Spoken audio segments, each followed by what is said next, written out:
Unnskyld meg, jeg måtte bare åpne en flaske her med den mest utsøkte julebrusa i hele faktiske landet, som åpenbart er rød julebrus på glassflaske. Merket er Hansa. Jeg trenger ikke å fortelle dere det, fordi det er common knowledge uansett, men ingen julebrus i landet kan måle seg med den her.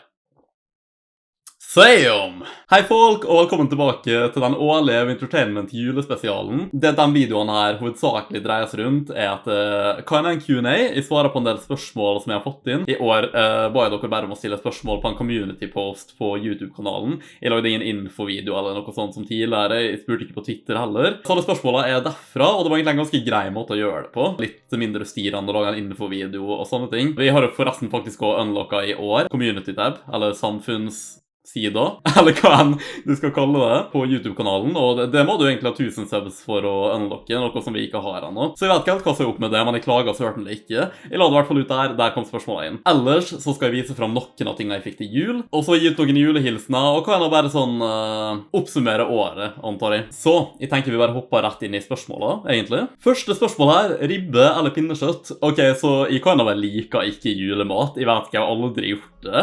Det er bare sånn, det er alright, ok? Dere må seriøst stå på like til dere selv alle sammen. Sånn jævla norsk, tradisjonell, våt, steamy mat, liksom. Det er så kjedelig, det kan jeg ikke godt. Sånn, kom an, vær ærlig. Vær ærlig. Ikke lik det meg, og ikke lik det deg selv. Jeg liker egentlig ingen av delene, men svaret på det her, and, min venn. Eller kalkun. Honestly, sånn and og kalkun, liksom. Det er sånn faktisk godt, liksom. Og i år på julaften hadde vi faktisk and, i tillegg til pinnekjøtt og ribbe og sånne ting. Og jeg kan honestly si at det her er det første året i mitt liv, som jeg kan huske i hvert fall, der jeg faktisk har gledet meg til julemiddagen, fordi vi hadde and. Og ja, det var delicious. Men om jeg er nødt til å velge mellom ribbe og pinnekjøtt, så antar jeg at jeg tar ribbe. Det er sånn slightly bedre enn pinnekjøtt, liksom. Så I guess. Men once again, julemat alright da. Jeg kommer til å få hate for det her, men jeg forteller bare sannheten. Det er bare sånn det er, rett og slett. Min favoritt-emoji, jeg er veldig glad i den emojien. Den er veldig derpy, veldig passende.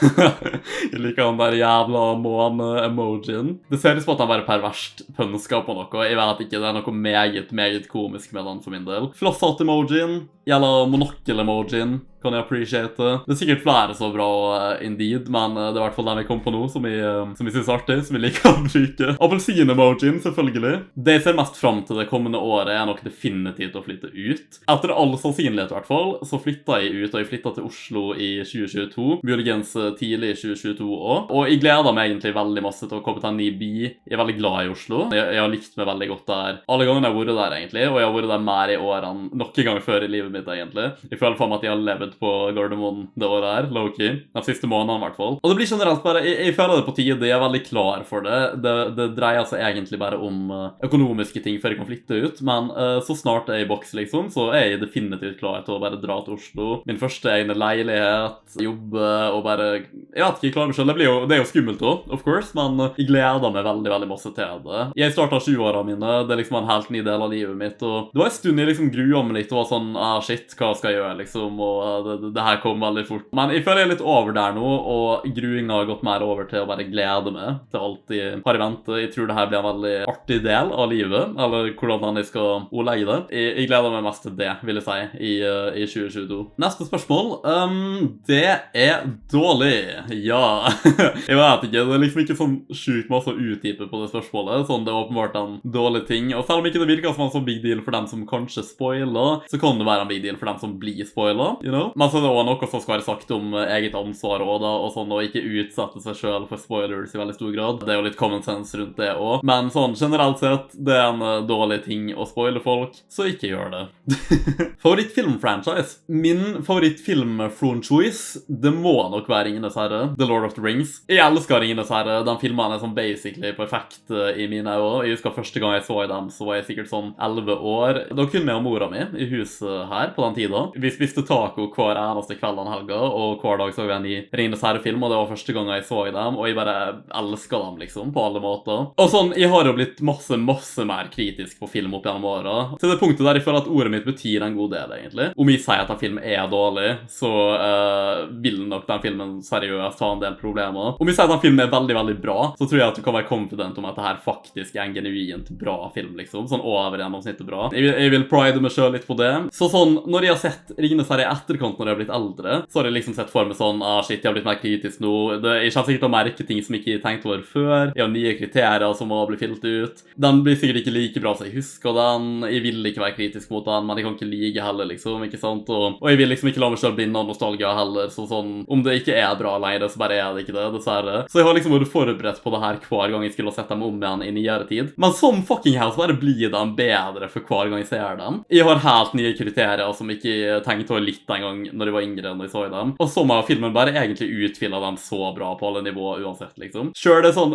det er nitpicking her og der, det er ting som, det er sånne små imperfections, men jeg ville faktisk ikke kalt det et stretch og si at Ringenes herre alle tre er perfekte filmer, egentlig. Det er så lite som er igjen der på det, for å gjøre dem ultimate for meg. Det er i hvert fall veldig få filmer jeg har sett som er så bra, da, så Ringenes herre er nok definitivt min favorittfilm-franchise. Film leder jo også litt inn i neste spørsmål, fordi noen lurer på hvordan jeg tror at The Batman blir. Det er jo den nye Batman-filmen med Robert Pattinson som kommer snart. Jeg vil si at det er litt questionable casting i den. Noen av karakterene bare sånn ser ikke ut sånn som de burde, eller liksom, jeg føler at det er noe til å være sagt når det kommer til å respektere grunnmaterialet, når du lager en film av noe som er basert på noe som finnes fra før, som en bok eller en tegneserie eller whatever, ikke sant? Sure, det er unntak der forandring kan være bra, og det fungerer bedre til og med, masse bedre. Men jeg føler at de burde gi en del effort da i å prøve å caste folk som ligner på karakterene originalt, på en måte. Jeg er veldig glad i karakteren Gordon, liksom, og jeg føler at det utseendet bare passer han så jævlig perfekt, og den personen han castet som Gordon nå ser ikke liksom akkurat ut som han vanligvis gjør. Jeg klarer ikke alltid å sette fingeren på hva det er. Det kan være at jeg vet ikke, kanskje de har litt annen form på barten sin eller noe, litt usikker.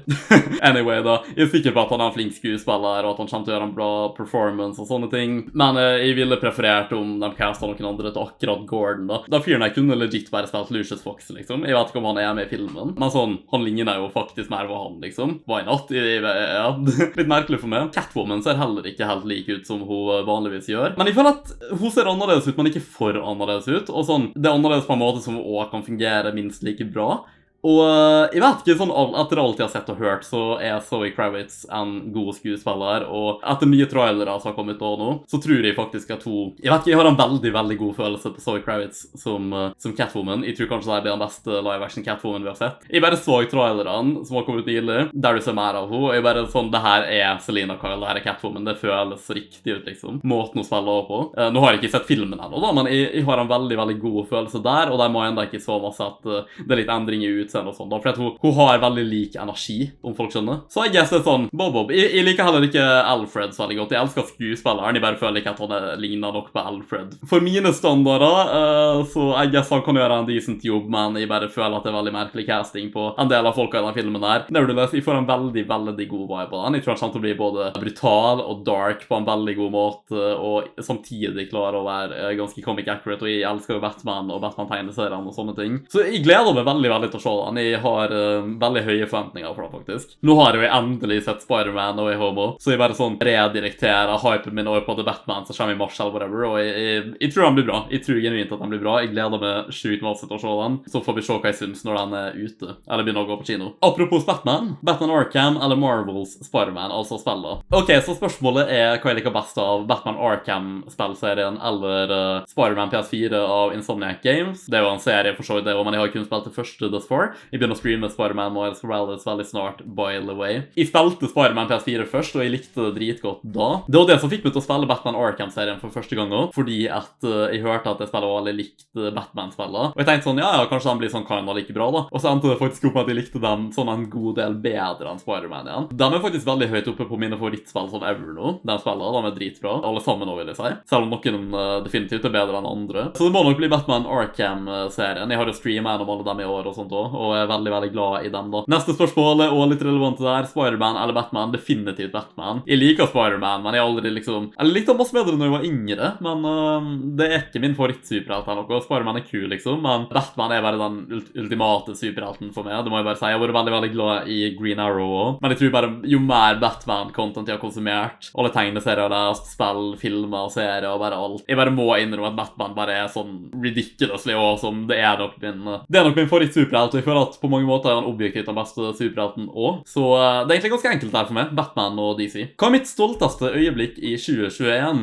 Jeg har jo gjort en del ting i år. Jeg ble endelig ferdig med videregående, for eksempel, som har vært kind of a long time coming. Det var veldig fint å bli ferdig med det, og det har vært mange andre kule ting i år også, men jeg tror nok det stolteste øyeblikket mitt er bare at jeg fikk jobben som jeg har nå. Det kom ganske sånn plutselig, og en ting ledet til det andre, og det gikk veldig bra, og nå har jeg begynt å jobbe der, og jeg liker det veldig, veldig godt, og ting har egentlig bare gått veldig bra. Ting ser lovende ut for fremtiden, og det var jo liksom det som var det neste store hindret da, sånn, hva skal jeg gjøre nå når jeg er ferdig på videregående endelig? Jeg tenkte å bare ta et nytt friår her, bare at jeg faktisk skulle jobbe nå, så jeg så liksom for meg å jobbe på Elkjøp eller noe sånt, og jeg endte opp med å lande noe en del bedre enn det, liksom da, ikke sant? Og det bare worka virkelig ut for det beste for meg, og jeg er ekstremt takknemlig for at det la en av sånn som det gjorde. Så jeg vil nok si at den nye jobben min er noe av det stolteste som har skjedd med meg det året her da. Så har jeg et par nye spørsmål her.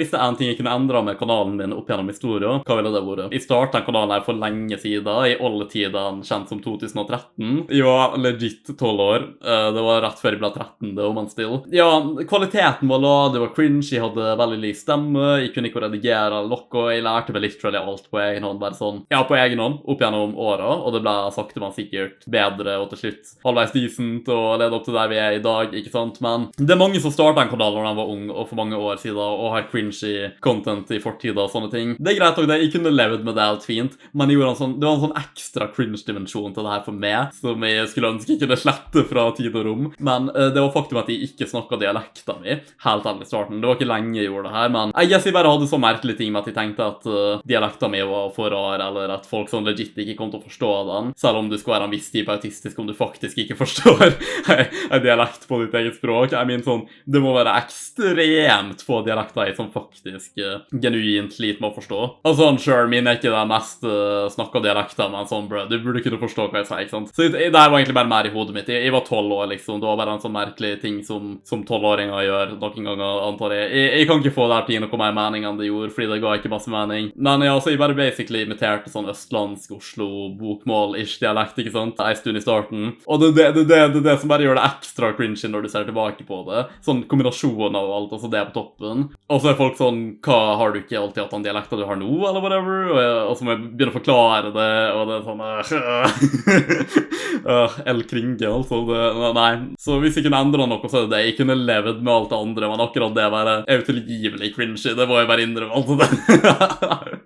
Men heldigvis så kom vi til mine sønns, så setter ikke alt for lang tid da. Og så her har vi et jævla ultimatum-spørsmål. Om vi måtte valgt mellom å stoppe med videoer, livestreams eller podcasten min. Bro, det her er jævlig vanskelig valg, sånn honestly. Det blir som at jeg skal velge mellom ungene mine, liksom. Sånn videoer har jo liksom, det var jo det som var hoved-main-tingen når jeg startet den kanalen her for lenge siden. Jeg føler at åpenbart så kan jeg ikke gi opp det. Men sånn, jeg har jo streamet og laget podcast masse mer enn videoer de siste få månedene, og selv om jeg vil virkelig komme tilbake igjen til å laste opp videoer regelmessig og sånne ting. Jeg har blitt veldig glad i streaming, jeg er veldig glad i podcast-format og sånt også. Og jeg tror det har vært umulig for meg å velge vekk en av dem her sånn for evig alltid, men akkurat den perioden her, så tror jeg kanskje jeg måtte valgt vekk videoer, selv om det hadde uansett sugd om å gi opp noen av tingene. Men i den perioden her så måtte jeg nok valgt det. Jeg håper det er et greit svar på spørsmålet. Men jeg tror ikke jeg kunne gitt opp noen av tingene sånn permanent, nei. Selv om jeg kan ha juksa meg litt ut av spørsmålet, men oh well.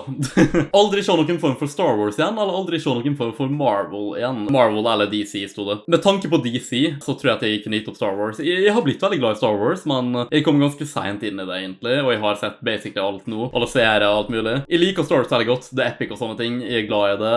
Jeg er hyped for nye Star Wars-ting som kommer, etc. Marvel er kan noe sånn helt ok for meg, liksom. Det kan være veldig kult til tider. DC-filmene i nyere tid. Bob, men sånn, jeg snakker om tegneseriene her, og DC-universet bare er bedre i min mening, og jeg elsker Batman og Green Arrow, Wonder Woman, The Flash, Justice League. Ja, jeg tror ikke at jeg kunne gitt opp DC i hvert fall. Mest for grunn av Batman, men ja. Jeg måtte nok valgt vekk Star Wars i så fall. For da får jeg beholde både Marvel og DC. Marvel er som en bonus, men DC er kanskje det viktigste da. DC og Batman. Om jeg tror at No Way Home-filmen blir bra, etc.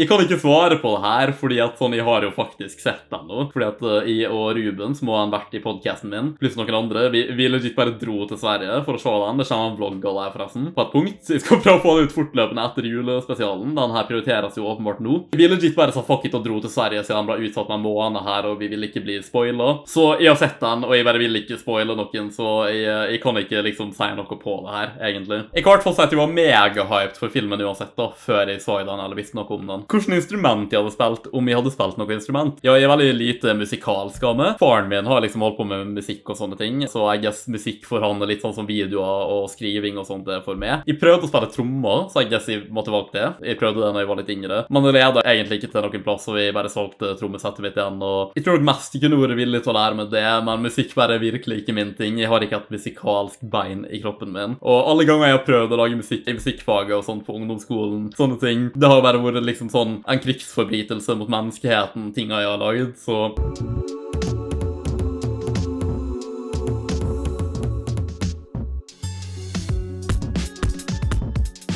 Nei, det er ikke min greie, altså. Det bare er det ikke. Noen konspirasjonsteorier jeg tror på, eller som gir kind of mening for meg. Jeg går jo inn på farlig territorier, altså. Nei, jeg har ikke tid til å utdype noe særlig om det i den videoen her, men jeg kan jo si i hvert fall kjapt at jeg er forberedt til å dø på haugen, og at Titanic ikke sank, først og fremst. Jeg bryr meg ikke hva dere sier. Jeg har en jævla følelse om at jeg ikke skjedde, ok? Jeg gidder ikke å forklare detaljene rundt det, det har jeg ikke tid til. Sånn generelt sett, så har jeg veldig store vansker for å tro på konspirasjonsteorier som er en fryktkampanje, basically, ting som dreier seg rundt frykt, fordi liksom den nummer 1 måten å kontrollere og manipulere folk på er frykt. Så liksom, sånne jævla dummedagsteorier, liksom. Jeg bare kjøper det ikke. Det virker jævla mad sketchy for meg, og sånn. Jeg føler alltid at det er mer logisk å anta at det er bullshit enn at det ikke er det når det er sånne store dummedagsfryktteorier, liksom. Og problemet her er jo at mange av de tingene her er jo liksom ikke... Jeg ser på det som konspirasjonsteorier, men tingene er at sånn, det blir behandlet som mainstream knowledge, at det bare er en ting, liksom. Men sånn, om ikke noen annet tenker at det er det som er konspirasjonsteorier i så fall, og jeg ikke tror på dem. Så det er liksom merkelig måte å snu spørsmålet på her, I guess. Men ja, jeg kan jo for eksempel nevne at jeg tror ikke på global oppvarming da, for eksempel. Så I guess det er en konspirasjonsteori å ikke tro på det. Det er all know.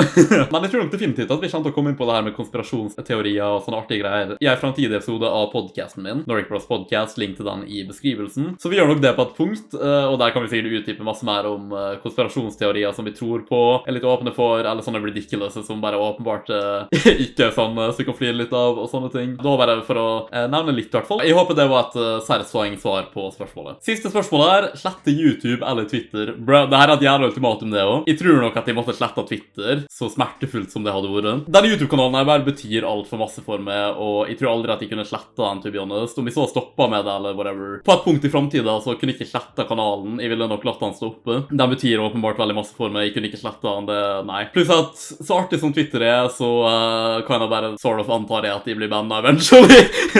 Uansett. Nå skal det nevnes at jeg har vært en snill jævla gutt i år på Twitter. Holy shit, jeg har bare oppført meg bra i år. Jeg har vært snill og hyggelig mot alle og alt. For det aller meste. Det kommer noe i tid der jeg begynner å være mitt offensive selv igjen på Twitter, I guess. Jeg føler ikke for det på lenge. Kanskje i 2023, hvem vet. Tiden er ikke inne ennå, men ja. Så jeg bruker ofte å tulle med sånn at ja, når jeg blir bannet på Twitter. Ikke om, men når. Jeg vet ikke. Ingen mann er mer hatet enn mannen som forteller sannheten. Så med tanke på at jeg nok en gang ikke klarer å di meg selv med å droppe sannhetsbombene mine, så ja, jeg vet ikke. Poenget er at jeg vil heller slette Twitter enn YouTube. Selv om Twitter-brukeren min er faktisk et år eldre enn YouTube-kanalen min også, så sjukt som det er å si. Jeg har ikke brukt det aktivt alle de årene da, men still. Så det var spørsmålet for i år. Da skal jeg vise frem noen av tingene jeg fikk til jul kjapt. Jeg skal prøve å gå litt kjapt gjennom det if you don't mind, fordi at jeg vil ikke at den videoen her skal bli alt for lang. Ok, så jeg viser åpenbart ikke alt jeg fikk her. Jeg fikk en del penger i hvert fall, litt forskjellige klær, nye genser blant annet, noen nye bukser. Jeg fikk et shitton med boksere, blant annet de her, Coca-Cola-boksere og greier, oi. I tillegg til mange flere, jeg vet ikke, jeg fikk mange boksere i år, og jeg vet ikke, bokserne mine bare har begynt å despawne. Jeg bare finner meg selv i situasjonen der jeg bare sånn, ikke har nok av dem, for some reason, jeg vet ikke hvor tid det har begynt å skje. Men poenget er i hvert fall at jeg trengte så mange flere, og nå har jeg fått det, så det burde ikke være et problem på sånn veldig lenge, så det er nice. Jeg fikk både et nytt slips her, jeg vet ikke hvor godt det vises, og så fikk jeg en slipshenger, om vi kan kalle det det. Jeg håper dere ser den greit nok. Det er bare basically at du kan henge mange slips nedover her, som er fint for at jeg har mange av dem, og jeg har bare lagt dem i en skuffe så langt, så det her er masse mer convenient enn det. Det fikk jeg med Eskil, og han ga meg også den her, og jeg fant ut at det her er for å... Jeg trodde kanskje det var for dressko først, men det er bare til å brushe av dressen og skjortene dine og sånne ting. Det var litt fancy, kult, takk for det, Eskil. Med Ruben fra podcasten min, så fikk jeg sånn den beste gave ever, egentlig. Jeg kjøpte en VPN til han for 3 måneder eller noe, og basically, vi ble enige om å cappe prisen på gaver på sånn cirka det kostet. Og det endte opp at jeg bare spurte han om sånn, jeg sa bare, ok, så jeg vil ha så mange Red Bull-bokser som du possibly kan kjøpe for sånn cirka den prisen. Jeg har enjoyet dem veldig masse i juletida, så takk for det, Ruben. Jeg fikk noen spill, jeg fikk noen tegneserier, blant annet volum 13 av Fable, så jeg vet ikke hvor godt dere ser det her, men ja. Jeg fikk faktisk volum 1 av søstera mi Malene til jul i fjor, eller året før, og jeg har lest Fables tegneserien her siden da. Spillet The Wolf Among Us og Telltale Games er basert på den tegneserien her. Det er faktisk en prequel til tegneserien, det er med i samme univers. Jeg har lest den helt nå, og nå fikk jeg også det neste volumet da, med søstera mi Malene, så det var ganske appropriate, pluss hun ga meg t-skjorte. Og søstera mi Lille ga meg volum 4 av Invincible, som jeg også nylig har begynt å lese, som jeg liker veldig, veldig godt. Jeg har sett TV-serien nå. Jeg har faktisk tatt den TV-serien nå. Den bare har de-spawn, og jeg vet av søren hvordan det er hen. Den burde ligge her, men det bare gjør den ikke, så jeg guess jeg bare får legge inn et bilde av den, le meg også. Jeg fikk en bunch med kjøkkenkniver til når jeg skal flytte ut i 2022, så det får jeg nok bruk for. Tusen takk for det, det var fra mamma og Tore. Jeg fikk noen gavekort og sånt, og jeg tror definitivt at jeg glemmer noen nevneverdige gaver her, to be honest, men det her var i hvert fall dem jeg valgte og fikk tid til å vise frem i den videoen her, så det var det. Da vil jeg egentlig bare wrap opp året med å si at det har vært et veldig, veldig bra år for kanalen. Det har slekket litt på videoer til tider, dessverre. Jeg vil komme tilbake litt sterkt på videoer neste år, men vi har spredt oss ut i mange forskjellige plattformer. Podcasten har hatt kanskje et av sine beste år ever. I starten av året for podcasten så sluttet jo vår tredje vært Kajsen, eller Dag, som var litt kjipt. Så var det med og Daniel en stund. Det gikk greit nok det, men vi sovnet litt den tredje stemmen der på en måte. Og da joinet en livstidsvenn av meg, Ruben, podcasten, som har vært med en del videoer og sånt med meg tidligere. Og jeg har kjent han basically siden barnehagen. Det bare endte opp med at chemistryen passet, og han bare ville joine podcasten, så han ble med. Da har vi vært 3 igjen, han har vært med en del episoder nå,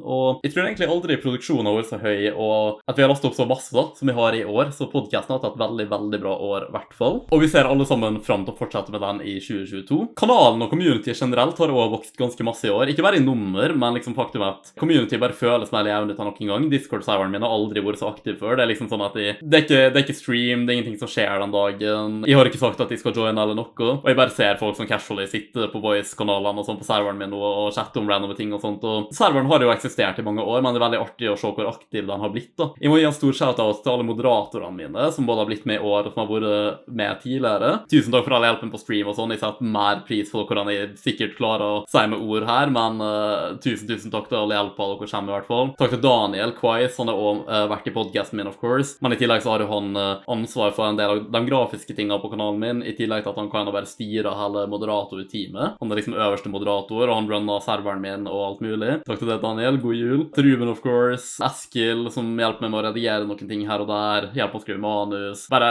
mange ting. Jeg vet ikke hvor jeg skal starte en gang. Venner og bekjente, familie, dere vet hvem dere er. Jeg vil ikke gjøre det her alt for langt, det er derfor jeg kan bare rappe her opp nå, men til dem i livet mitt som er spesielle, dere vet det definitivt selv, og jeg setter ekstremt stor pris på dere. Jeg håper alle har hatt en awesome jul, og kommer til å få et godt nyttår. Og det gjelder of course alle seerne og alle medlemmer av Vintramen. Så da assumer vi at den videoen her ikke kommer ut godt inn i januar, og at de får dem ferdig før året er ferdig, så hadde det vært flott og bra. Tusen takk for at dere har sett på. Trykk om ned, bli med i Vintramen i dag, og så snakkes vi på nyåret, I guess. I 2022 så skal vi absolutt nå 1000 abonnenter. Det bare skal få lov til å skje, rett og slett, så gjerne abonner om noen ikke har gjort det allerede, eller hjelp oss spre kanalen og whatever. Med det sagt, ha det bra, vi snakkes.